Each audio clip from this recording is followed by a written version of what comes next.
Episode 229 hotel नैसर्ग।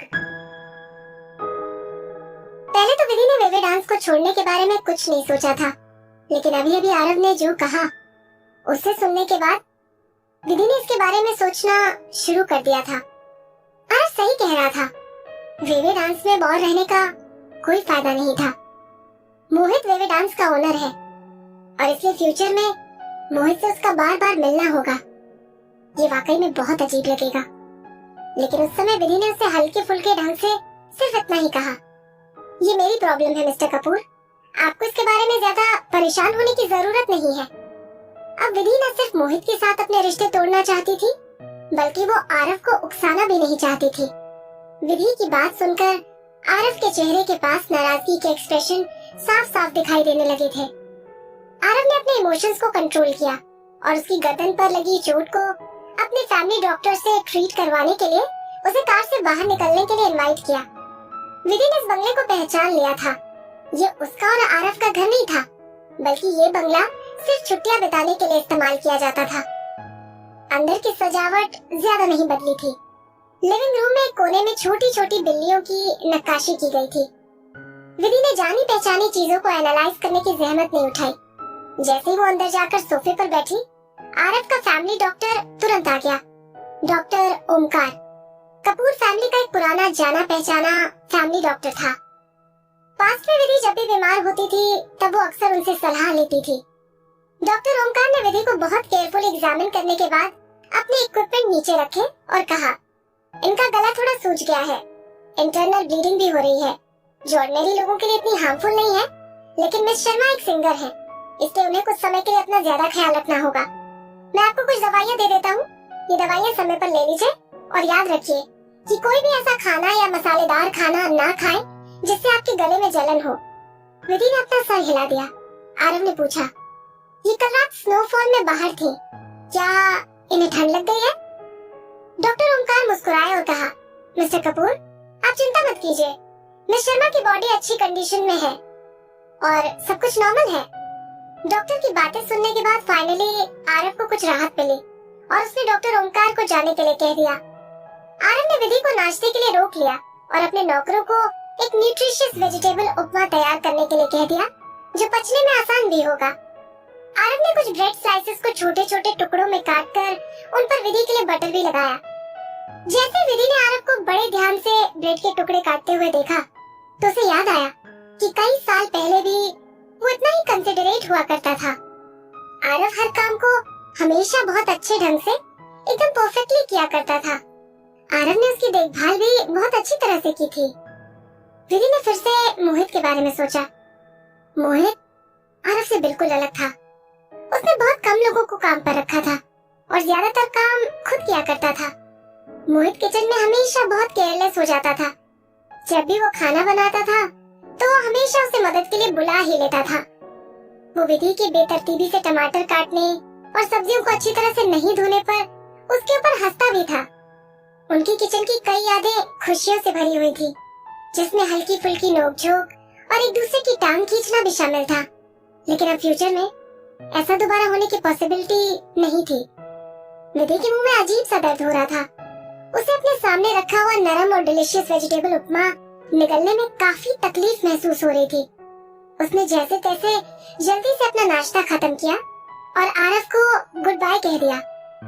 Aarav को उसे अपने पास रोके रखने के लिए कोई और वजह नहीं मिली, इसलिए उसने विधि को सी ऑफ करने के लिए एक कार्ड दी और पूछा, तुम कहाँ जा रही हो? विधि ने कुछ देर तक इसके बारे में सोचा, क्योंकि अब वो वेवे डांस को छोड़ने के लिए अपना मन बना चुकी थी, इसलिए उसे मोहित के अपार्टमेंट में नहीं लौटना चाहिए। सबसे पहले मैं अपने लिए एक होटल ढूंढूंगी। होटल नैसर्ग कोई खराब होटल नहीं है, इसलिए मुझे लगता है कि मैं कुछ दिनों तक वहाँ रह सकती हूँ, उसने जवाब दिया। आरव को ये बताते हुए कि वो उस अपार्टमेंट में वापस नहीं जा रही है, विधि ने काफी बेहतर महसूस किया और ड्राइवर से उसे होटल नैसर्ग पर ड्रॉप करने के लिए कह दिया। विधि ने आरव का शुक्रिया किया और उसके होटल का बिल पे करने के ऑफर को पोलाइटली रिजेक्ट करके खुद से अपने लिए एक कमरा बुक कर लिया। होटल नैसर्ग एक 5 स्टार होटल था, जहाँ की सिक्योरिटी काफी स्ट्रॉन्ग थी और ये अपने गेस्ट को प्राइवेसी मेंटेन करने की इजाजत भी देता था। इसलिए एंटरटेनमेंट इंडस्ट्री के कई लोगों को वहाँ पर रहना पसंद आता था। क्योंकि इस समय न्यू ईयर सेलिब्रेट किया जा रहा था, इसलिए होटल में बहुत थोड़े से गेस्ट ही ठहरे हुए थे। जैसे ही विधि ने अपने लिए best possible available room final किया, अचानक से उसका फोन लगातार बजने लगा। विधि ने तुरंत जवाब देने के लिए अपने फोन का बटन दबाया और देखा कि ये मेघना का कॉल था। विदुषी, तुम कहाँ चली गई थी? तुमने तो मेरी जान ही निकाल दी थी। मेघना ने सोचा था कि विधि सो रही है, इसलिए वो पूरी रात अपने रिश्तेदारों के साथ ताश, लूडो, शतरंज, सांप सीढ़ी और कैरम खेलकर खुशी खुशी अपना समय बिता रही थी। वो हर गेम जीत रही थी, लेकिन सुबह सुबह जब उसने अपने गेस्ट रूम का दरवाजा खोला तो ये देखकर हैरान रह गई कि विधि वहाँ नहीं थी। विधि कुछ समय के बाद आधी रात को चुपचाप वहाँ से निकल गई थी और अपने पीछे मेघना के लिए सिर्फ एक नोट छोड़ दिया था। विधि ने कहा, मैं ठीक हूँ मेघना दी, आप मेरी चिंता मत करो। मेघना चिंता कैसे नहीं करती। उसने विधि से ये रिपोर्ट करने के लिए कहा कि वो इस समय कहाँ पर है। विधि ने अपने होटल का पता बता दिया। तुम वहीं पर मेरा इंतजार करना, कहकर मेघना ने कॉल काट दिया और जल्दी से होटल के लिए निकल पड़ी। मेघना किसके साथ मजाक कर रही थी? एक ऐसी लड़की जिसका अभी अभी ब्रेकअप हुआ था। बड़ी आसानी से उसके दिमाग में नेगेटिव थॉट्स आ सकते थे। वो विदुषी को अकेला कैसे छोड़ सकती थी? एक मैनेजर होने के नाते उसकी अपनी जिंदगी भी इतनी आसान नहीं थी। भले ही नए साल का समय था, लेकिन फिर भी उसे अपने आर्टिस्ट के बारे में चिंता करनी पड़ रही थी। बिल्कुल वैसे ही जैसे कि किंडरगार्टन में बच्चों की देखभाल करने वाली टीचर। विधि को थोड़ा गिल्ट फील हो रहा था कि उसकी वजह से मेघना को नए साल के दिन भी उसे देखने के लिए दौड़ना पड़ा, लेकिन वो मेघना को आने से रोक भी नहीं सकती थी। जब मेघना होटल पहुंची तो वो बहुत बेसब्र हो रही थी। एक बार जब उसने अपनी आंखों से देख लिया कि विधि ठीक है तो उसे तुरंत थोड़ी राहत मिली। तुम कल रात को चुपके से मेरे घर से भागकर क्या कर रही थी? क्या मेरा घर इतना कंफर्टेबल भी नहीं था कि तुमको एक होटल के कमरे में आकर रहना पड़े? मेघना ने इमोशनल होते हुए कहा। विधि अपने लिए कोई नई मुसीबत पैदा नहीं करना चाहती थी, इसलिए उसने उसे ये नहीं बताया कि वो कल रात को आरव के साथ थी। मेघना ने नेचुरली यही समझा कि कल रात उसके घर से निकलने के बाद विदुषी ने अपने लिए सीधे इस होटल में एक कमरा बुक कराया होगा। विधि ने बहुत समझदारी से मेघना को ये समझाने की कोशिश की। गेस्ट रूम में शोर शराबे की काफी आवाजें आ रही थी। मैं थोड़ी देर चुपचाप एकदम शांति से रहना चाहती थी, लेकिन मेघना बहुत ज्यादा सोच रही थी। पहले तो वो कुछ देर तक चुप रही, फिर उसने उससे पूछ लिया, क्या तुमने वो सब कुछ सुन लिया था? कल रात जब न्यूज चल रही थी तब टेलीविजन का वॉल्यूम काफी तेज था। क्या हो सकता है कि विदुषी ने उस सेंसेशनल न्यूज को भी सुन लिया हो? विधि का मन कड़वा हो गया और वो धीरे से मुस्कुराई। मेघना दी, मैं उतनी कमजोर नहीं हूँ जितना आपको लगता है। अगर पूरी दुनिया के न्यूज चैनल भी इस बारे में रिपोर्ट करते हैं तो भी क्या फर्क पड़ता है? इस तरह की गॉसिप न्यूज को तो खत्म किया भी नहीं जा सकता है। हर एक सेलिब्रिटी ने इस तरह से मीडिया के तालों को एक्सपीरियंस किया है। इसके अलावा मैं इस न्यूज रिपोर्ट की वजह से और भी ज्यादा फेमस भी तो हो सकती हूँ। उसने ये बात न सिर्फ मेघना को दिलासा देने के लिए कही थी, बल्कि इस सिचुएशन को लॉजिकली रिफ्लेक्ट करने के लिए भी कही थी। अपनी पिछली जिंदगी में वो एक मेगा स्टार थी और दुनिया की प्यारी डीवा रह चुकी थी।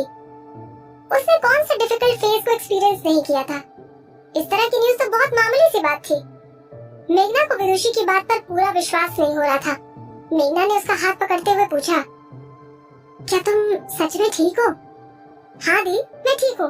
मैं सिर्फ शोर शराबे से दूर रहना चाहती थी क्योंकि मेरे सर में चोट लगी है। विधि ने उसे ये नहीं बताया कि वो वेवे डांस छोड़ने के बारे में सोच रही है।